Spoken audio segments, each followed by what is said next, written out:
Hello बच्चों, मैं मीनाक्षी आप लोगों के लिए लेकर आई हूँ चैप्टर नंबर 1 ग्रेविटेशन।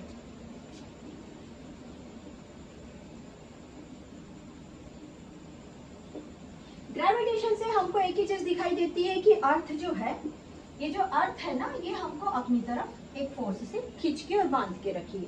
अगर हम कोई ऑब्जेक्ट को ऊपर भेज देते हैं तो वो नीचे आ जाती है। ग्रेविटेशन से हमको सिर्फ ये दिमाग में कॉन्सेप्ट आ जाता है, ठीक है। बट हमको इसमें बहुत सारी चीजों को इससे रिलेटेड पढ़ना है। सबसे पहले हम फिजिक्स में 9th में पढ़कर आए हैं बच्चों मोशन, और उसके बाद मोशन के साथ कनेक्टेड हमने एक लेसन पढ़ा था, दैट इज फोर्स, है ना। हमने फोर्स पढ़ा था। हमारा ग्रेविटेशन जो है वो ऑब्जेक्ट के मोशन और ऑब्जेक्ट के फोर्स के ऊपर डिपेंड कर रहा है। आइए, हमारा फर्स्ट टॉपिक है आज का सेंट्रीपिटल फोर्स।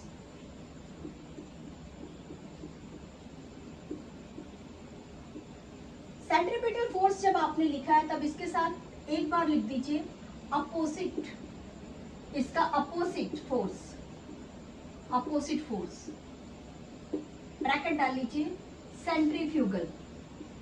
हमको सेंट्रीफ्यूगल अभी पढ़ना नहीं है बच्चों, बट हम इसको सीखना हमको जरूरी है। चलिए, मैंने एक थ्रेड लिया और इस ऑब्जेक्ट को बांध दिया एंड देन मैं ऐसा मूवमेंट करने लग गई। जब तक कि मैंने इसे कंट्रोल करके रखा है, ये गोल गोल गोल गोल घूम रहा है। जैसे मैंने थ्रेड को रिलीज किया, जैसे ही मैंने थ्रेड को रिलीज किया, जब मेरा ऑब्जेक्ट ऐसा गोल घूम रहा था, ठीक है, ऑब्जेक्ट ऐसा गोल घूम रहा था, जैसे ही मैंने यहाँ से थ्रेड को रिलीज कर दिया, जैसे इस थ्रेड को मैंने रिलीज किया, ये एक स्ट्रेट लाइन में फेंका गया। वाई, क्यों फेंकाया? Because of motion, because of motion. एक ऑब्जेक्ट जब अपना मोशन कर रहा है, अपने मोमेंट्स में है, तो उसके ऊपर क्या चल रहा है बच्चों? उसके ऊपर चल रहा है उसकी अपनी स्पीड। वो अपनी स्पीड से चल रहा है, क्योंकि ये डायरेक्शन सर्कुलर है, इट मींस यहाँ पे स्पीड फंक्शन नहीं करेगा। स्पीड की जगह क्या काम करेगा बच्चों? यहाँ पर काम करेगा वेलोसिटी। वेलोसिटी क्यों? ये यहाँ से यहाँ से यहाँ से अगर हमको जाना है तो शॉर्टेस्ट पाथ को हम बोलते हैं displacement in the given time, that is our velocity, ठीक है। और longest path is known as speed, that is distance of time. हम पढ़ रहे हैं वेलोसिटी, ठीक है। आइए एक बार फिर से हम जहां थे वहीं पे वापस आते हैं। एक ऑब्जेक्ट अगर मोशन कर रहा है, ऑब्जेक्ट मूवमेंट्स कर रहा है, इट मीन्स वो किसी वेलोसिटी से मूवमेंट कर रहा है। वेलोसिटी क्या है? इस ऑब्जेक्ट का डिस्प्लेसमेंट यहाँ से यहाँ, इस ऑब्जेक्ट का डिस्प्लेसमेंट यहाँ से यहाँ, यहाँ से यहाँ डिस्प्लेसमेंट, यहाँ से यहाँ डिस्प्लेसमेंट, यहाँ से यहाँ डिस्प्लेसमेंट, ठीक। जैसे ऑब्जेक्ट का हम थ्रेड हटाते हैं, वो ऑब्जेक्ट अपने वेलोसिटी में क्या इन्वॉल्व है बच्चों? वेलोसिटी में इन्वॉल्व है डायरेक्शन। वो जो ऑब्जेक्ट है अपने ही डायरेक्शन में स्ट्रेट चला जाता है। नाउ किससे जाएगा? अगर ऑब्जेक्ट यहाँ पर है और मैंने यहाँ पर इस रस्सी को, रोप को छोड़ दिया, जैसे मैंने छोड़ा, यहाँ पर एक पॉइंट पे टेंजेंट जनरेट होता है। Right on, tangent is the new topic. आज इस बार हमको मैथ्स में ट्रिग्नोमेट्रिक में टेंजेंट्स भी पढ़ना है। आइए, जैसे हमने थ्रेड को छोड़ा एक टेंजेंट पे, tangent what is tangent? Tangent is the point. Tangent किसी पॉइंट पर एक स्ट्रेट लाइन है। क्या है बच्चों? Straight line on A point, straight line. और ये जो पॉइंट है ये सेंटर से 90 डिग्री बनाता है। फिर से एक बार, ऑब्जेक्ट मूवमेंट कर रहा है, ऑब्जेक्ट को जैसे हमने रिलीज किया, यहाँ पे हमने ऑब्जेक्ट को छोड़ दिया, ऑब्जेक्ट एक स्ट्रेट लाइन में चला गया। जिस स्ट्रेट लाइन पे ये गया, ऑब्जेक्ट जिस स्ट्रेट लाइन पे गया, वो स्ट्रेट लाइन कौन थी बच्चों?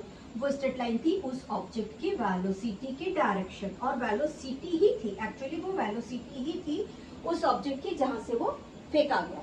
हमने पढ़ा वेलोसिटी और ऑब्जेक्ट का मोमेंट्स। आइए वापस से सेंटर पढ़ते हैं, मोशन पढ़ रहे, ठीक है। ये रहा हमारा center, this is known as, मैं सी लिख देती हूँ, ठीक है। अभी हमारे पास यहाँ पर एक ऑब्जेक्ट है, मैंने यहाँ पे रखा, इसे कायदे से नीचे गिर जाना चाहिए सेंटर पे, पर ये नहीं गिरता है। और या तो फिर उस ऑब्जेक्ट को इस डायरेक्शन पे चले जाना चाहिए, नहीं जाता है। क्यों नहीं जाता है?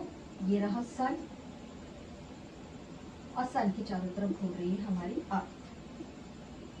सेम एग्जांपल, अर्थ सन के ऊपर जाके गिर क्यों नहीं जा रही है? वाई? ठीक है, अगर अर्थ मूवमेंट्स कर रही है और यहाँ पे कोई रस्सी नहीं है, सन ने उसको किसी रस्सी से बांध के नहीं रखा है, तो फिर ये गोल गोल क्यों घूम रही है? ये ऐसा फेंका क्यों नहीं जाती है? बिकॉज ऑफ किसी भी ऑब्जेक्ट के सेंटर पर एक centripetal force towards the centre function करता है।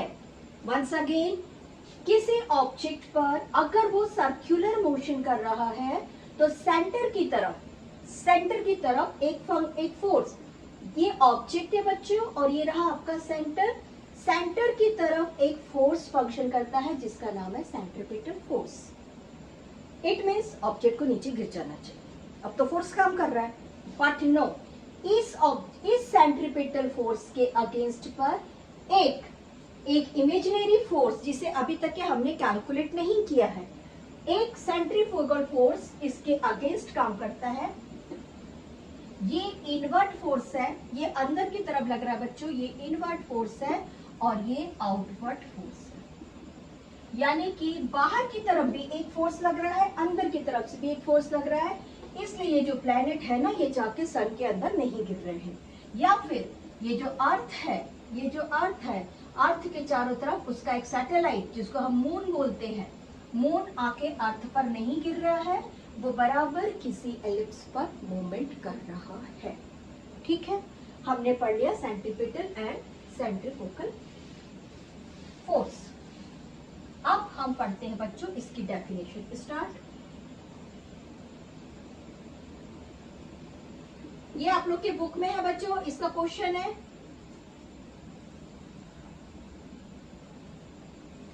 a force that act on the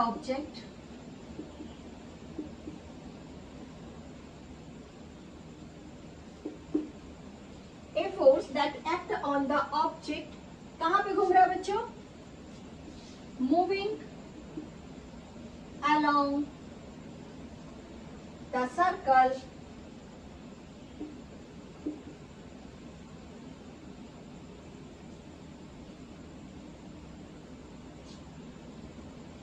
and it is directed towards the center of the circle.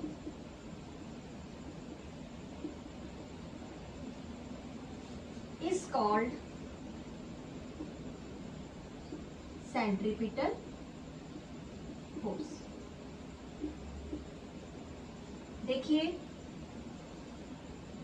ये ऑब्जेक्ट जो चल रहा है, आप लोग ऐसा लिख दीजिए, दिस इज टूवर्ड्स इनवर्ड, लिख दीजिए इनवर्ड सेंट्रीपिटल फोर्स।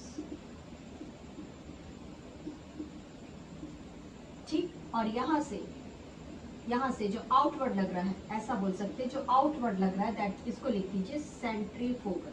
क्योंकि ये अभी हमको पढ़ना नहीं है बच्चों, इसलिए हम इस पे अभी स्ट्रेस नहीं करते, बस इतना है। मैंने आप लोग को बैलेंस ऑब्जेक्ट क्यों मैं बैलेंस ऑब्जेक्ट बताने के लिए सेंट्रीफ्यूगल को इंट्रोड्यूस किया। ठीक है, चलिए, हमारा ये हो गया सेंट्रीपिटल फोर्स।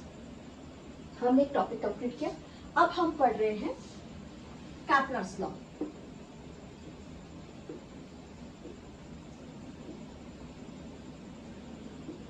जब तक के न्यूटन ने फोर्स को इंट्रोड्यूस नहीं किया था, तब तक के कैपलर्स लॉ को इमेजिनरी लॉ माना गया। जैसे और कैपलर लॉ के बाद में न्यूटन आए और उन्होंने अपने फोर्स के लॉ को इंट्रोड्यूस किया। कैपलर ने क्या बताया हमको? कैपलर का इमेजिनरी वर्ल्ड है ना, दैट इज नॉट ट्रू कि उन्होंने कोई प्रैक्टिकल करके फाइंड किया है। कैपलर ने हमको क्या बताया बच्चों कि एक एलिप्स है, यहाँ पर दो फोर्स है। ये दो फोर्स कैसा बना और ये इलिप्स क्यों आया? अगर मैं इसको सेंटर कहती हूं तो मेरा शेप बनेगा ऐसा, बट ये इतना डिस्टेंस था और मैंने यहाँ पर भी एक F1 ले लिया और यहाँ पर एक F2 ले लिया, तो इस डिस्टेंस पर सर्कल बन गया कुछ ऐसा। आप लोग को समझा कैसा बना? सर्कल बन गया कुछ ऐसा। अब क्योंकि ये सर्कल नहीं है तो इसका उन्होंने नाम दे दिया एलिप्स। और क्या बोला उन्होंने? फर्स्ट लॉ हमसे क्या बोला कि एक एलिप्स है और एलिप्स में किसी एक फोकस पर सन है, पर सन है, दूसरा फोकस खाली बैठा है, रिमेम्बर। और इस फोकस के चारों तरफ एलिप्स शेप में प्लैनेट्स मूवमेंट कर रहे हैं।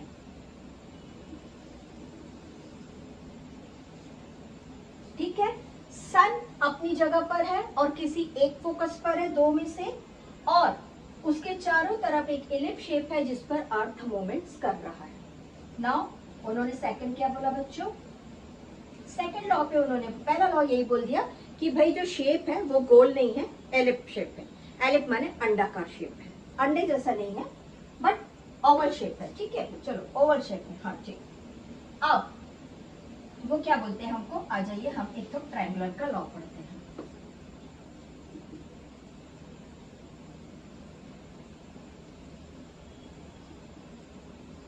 ट्रायंगुलर में क्या होता है, 3 साइड होती है, 1 2 3। ठीक, मैंने इस थर्ड साइड लिख दिया, इसको फर्स्ट और इसको सेकंड, मेरे फर्स्ट सेकंड छोड़ दीजिए। मैंने इसका एक एरिया कैलकुलेट कर लिया, suppose to be this is 54 meter square. जो ये थर्ड साइड है बच्चों, थर्ड साइड पर एक छोटा सा ट्रायंगल और बना है, look at here, triangle number B. Triangle number B का जब मैंने एरिया कैलकुलेट किया ना, इमेजिनरी, इसका भी 54 आया मीटर स्क्वायर, और मैंने एक पतला और एक ले लिया इसी साइड पर, थर्ड साइड पर 2 साइड और तैयार हुई, इमेजिनरी, इसका भी एरिया 54 मीटर स्क्वायर आया। This is our triangular law कि किसी कॉमन साइड पर अगर ट्रायंगुलर्स बने हैं तो उसका जो एरिया रहता है वो इक्वल रहता है। ये कब पता चला बच्चों? ये पता चला इस सर्कल से कि अगर यहाँ से एक ट्रायंगल ऐसा बन जाता है, यहाँ से एक ट्रायंगल ऐसा बन जाता है, और यहाँ से एक ट्रायंगल ऐसा बन जाता है। ठीक है, तो ये सब का एरिया इक्वल रहेगा अगर ये टाइम ड्यूरेशन, ये वाला साइड इक्वल है। कौन इक्वल है बच्चों? ये वाला साइड इक्वल है, और ये वाले साइड का नाम उसने क्या दे दिया? टाइम। यानी कि ये जो अर्थ मूवमेंट्स कर रही है, ये जो अर्थ मूवमेंट कर रही है इस सन से, अगर मैं 5 दिन का कैलकुलेशन लेती हूँ, 5 डेज का मेजरमेंट, और यहाँ से यहाँ तक 5 डेज का मेजरमेंट, टोटल 5 डेज बच्चों मैंने कैलकुलेट किया, 5 डेज का मान लो सपोज टू बी, और ये 5 डेज का। ठीक है, ये तीनों का जो एरिया रहेगा वो आपस में इक्वल रहेगा। ये केपलर ने हमको सेकंड लॉ दे दिया। आइए अब थर्ड लॉ करते हैं।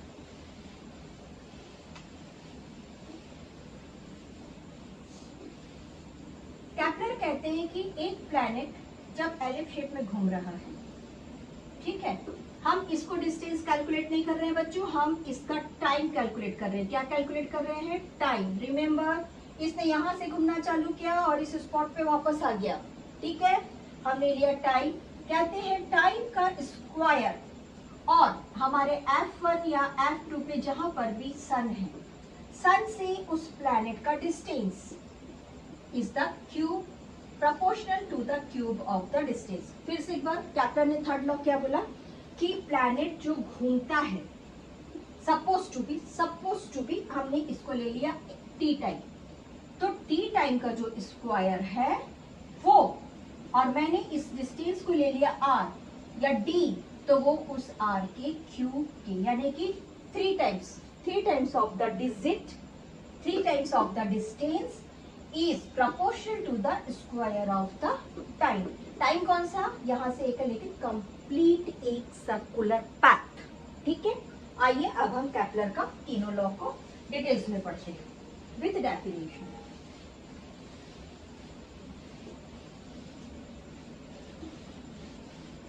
आप लोग को टेंजेंट का डेफिनेशन दिया नहीं है बच्चों, इसलिए मैं टेंजेंट का डेफिनेशन आप लोग को करा नहीं रही हूँ।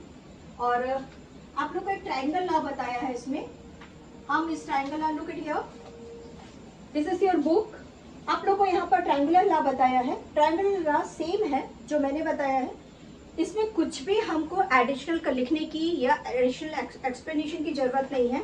ये बहुत अच्छे से बोल रहे हैं हमसे कि सपोज हमारा ये F1 पॉइंट है और ये हमारा F2 पॉइंट है, हमने सन को फिलहाल यहाँ रखा था। कह रहा है कि F1 और F2 का डिस्टेंस जो है, वहां से अगर हम ऐसा कोई ट्रायंगल बनाते हैं एलिप्स में, अगर हम ऐसा कोई, तो ये वाला जो थर्ड साइड जो कॉमन साइड है, इस कॉमन साइड के कारण दोनों भी ट्राइंगल का एरिया इक्वल होगा, ठीक है। क्योंकि एरिया इक्वल है, इट मींस ये दोनों भी साइड आपस में मेजरमेंट में इक्वल होंगे। हमको कैपलर का लॉ समझाने के लिए एक कोन का एग्जांपल दिया गया, टेक्स्ट पे है बच्चों, look at here, this is a cone, ठीक है। कोन का ये कोन रहा, कोन का मैंने ये एरिया कट कर लिया, ठीक। अब हमको एग्जांपल दे रहा है कैपलर लॉ के लिए कि हमने ये जो एरिया को कट किया है, ये जो शेप है ये है इलिप, ठीक है। और इलिप में यहाँ पर दो सेंटर पॉइंट है। अगर इस सेंटर पॉइंट को आपस में जोड़ दिया जाए तो इसका जो इससे बनने वाले जो ट्राइंगल और एरिया है, इससे बनने वाला जो ट्राइंगल और एरिया है, ये ट्राइंगल का एरिया इक्वल रहेगा एस। अगर मैं यहाँ से लेती हूँ, this is side number A, this is side number B, side number A and side number B, that is A plus B. मैंने दो साइड लिया बच्चों, और this is side number C and this is side number D, that is equal to the side number C and that is equal to the side number D.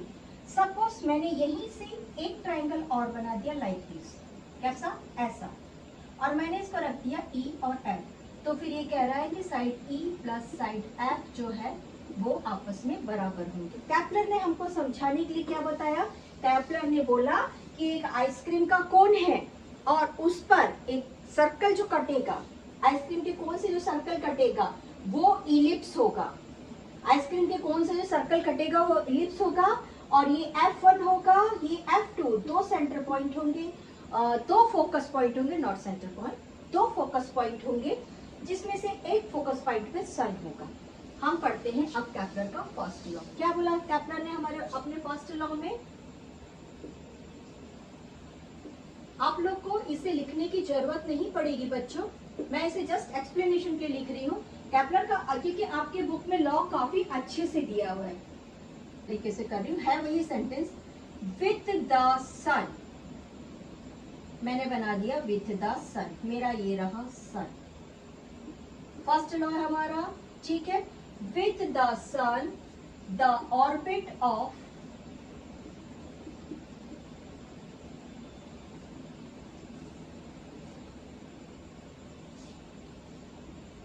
A planet, orbit किसको बोलते हैं बच्चों, orbit उसको बोलते हैं रास्ता जिस पर प्लैनेट गोल घूम रही है।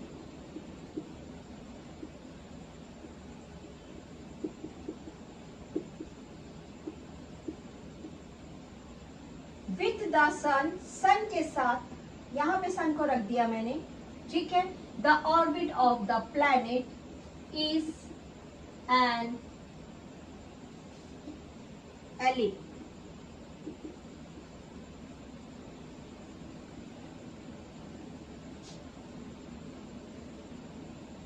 एलिप्स को आप बोल सकते हैं अंडाकार शेप, ठीक। कैपलर क्या बोलते हैं पहले लॉ में, एक अंडाकार शेप है जिस पर एक प्लैनेट घूम रहा है, जिसमें बीच में सन अवेलेबल है। अब सन कहां पर है, सेकंड लॉ में बता रहा है। क्या बता रहा है बच्चों हमको सेकंड लॉ में, the line joining the planet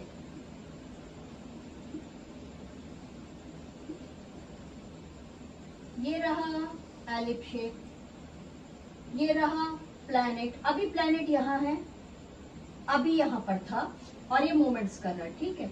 और ये रहा मेरा सन, क्या रहा है, the line joining the planet, planet को ज्वाइन करने वाली लाइन, ठीक है। ये मैंने इंटरवल ले लिया बच्चों, टाइम टी इंटरवल पे, ठीक है। The line joining the planet and the sun sweeps the equal area in the equal time period. अगर अगर मैंने अर्थ का ये समय t इक्वल्स टू 5 डेज ले लिया और वापस से मैंने यहाँ पर 5 डेज लिया अर्थ का, लुक बच्चों, हम इक्वल एरिया आएगा अगर ये टाइम पीरियड इक्वल रहा, ये कह रहा है। ये देखिए ये रहा टाइम पीरियड। अब मैंने ले लिया बच्चों A B C D E F। अर्थ की मैंने 4 पोजीशन ली। कौन कौन सी पोजीशन ली? 6 पोजीशन ऑफ अर्थ।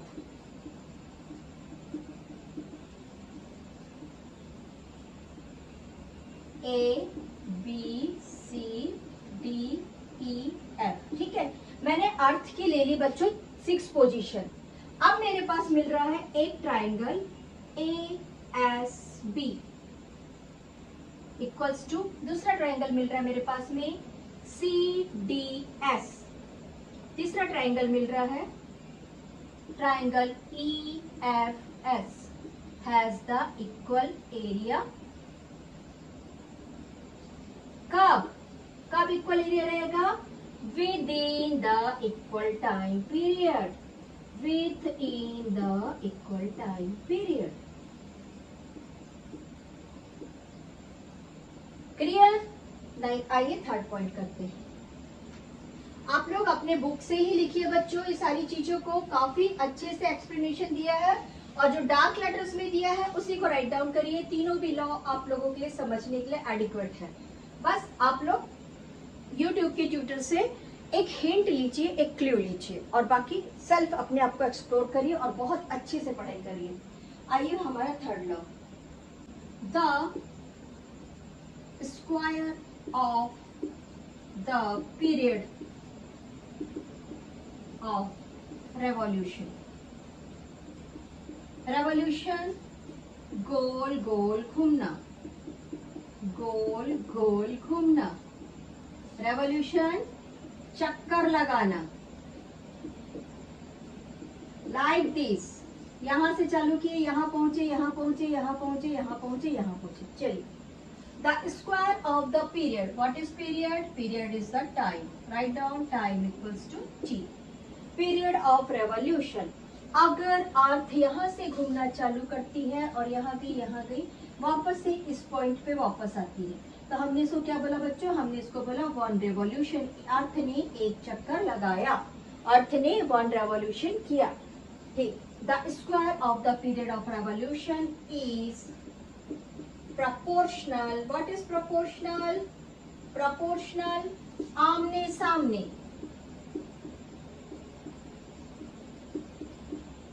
अपोजिट। अगर मैं आप लोग की तरफ देख रही हूँ, सपोज टू बी मेरे पीछे क्यू में कोई खड़ा है, then we are in the same direction. लेकिन आप मुझे देख रहे हैं, मैं आपको देख रही हूँ, we are in the opposite direction. ठीक है। प्रोपोर्शनल मीन्स ये जो टी का स्क्वायर है ये इसके आमने सामने है, नेक्स्ट साउंड के, नेक्स्ट वर्ड के। इस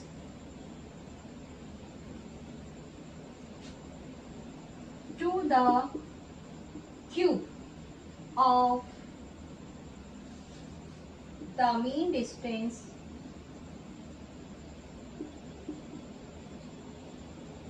of planet from earth। बच्चों ये पॉइंट बहुत जरूरी है, इसको आप जरूर लिखना, ठीक है। आइए करते हैं। ये रहा मेरा सन,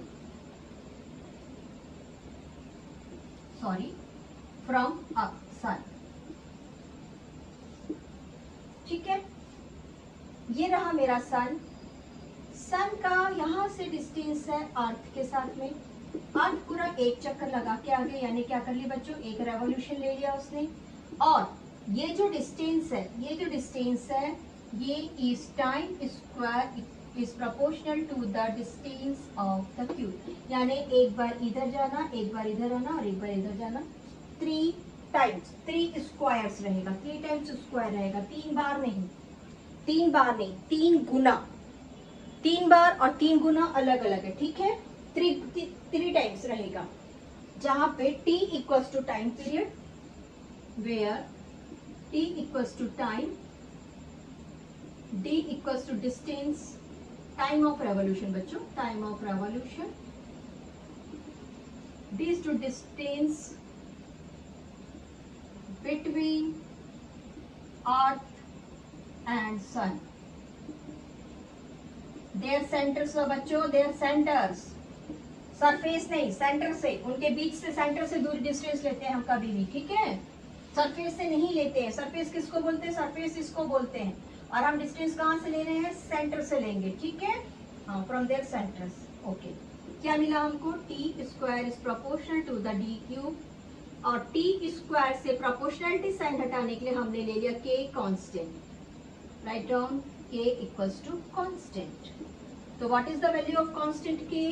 के की वैल्यू आती है, के साथ में मल्टीप्लीकेशन हो रहा है डी क्यूब का, therefore T square upon this. This is your third law of Kepler.